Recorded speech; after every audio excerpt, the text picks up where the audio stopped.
Ето една къща, която е построена за 10 дни. Тук има още малко части.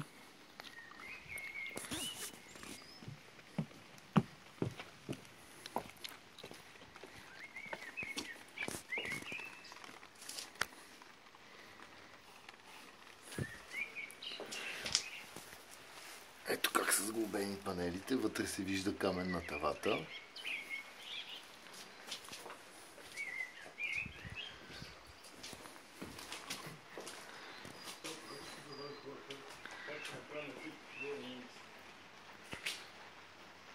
Чакай да се, аз само ще обиколя, за да се види. Тук ще има кухненски бокс, тук има дневна.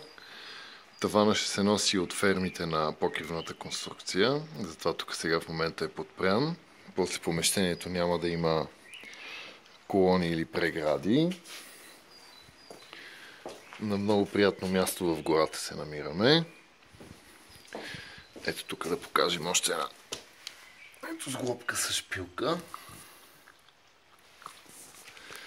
150 мм профил, 2 по 15 ОСБ.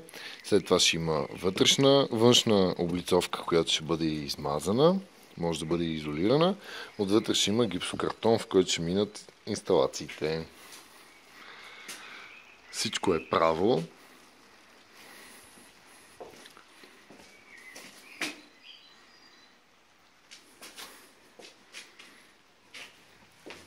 Тук към тази спалня явно има и баня. И най-важното е, че къщата до момента, без много да бързате, отнела 10 дена, е монтирана. Прозорците е могло да бъдат сложени в завода.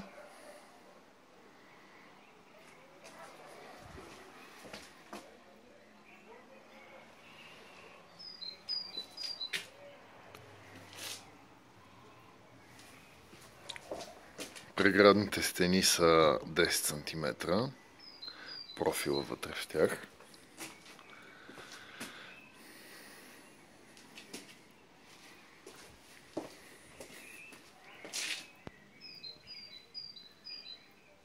Във всяка стена през 60 см има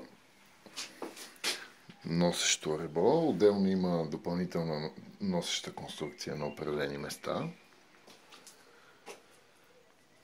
В случая е едноетажна с приземен сутеренен етаж, който е бетонна конструкция. Става изключително бързо и къщата е доста евтина. А пък същевременно е изработена само от топлоизолационни материали. Вътрешните стени може да имат, да кажем, върху 5 см конструкция, гипсокартон, къде да има допълнителна изолация и къщата става почти пасивна.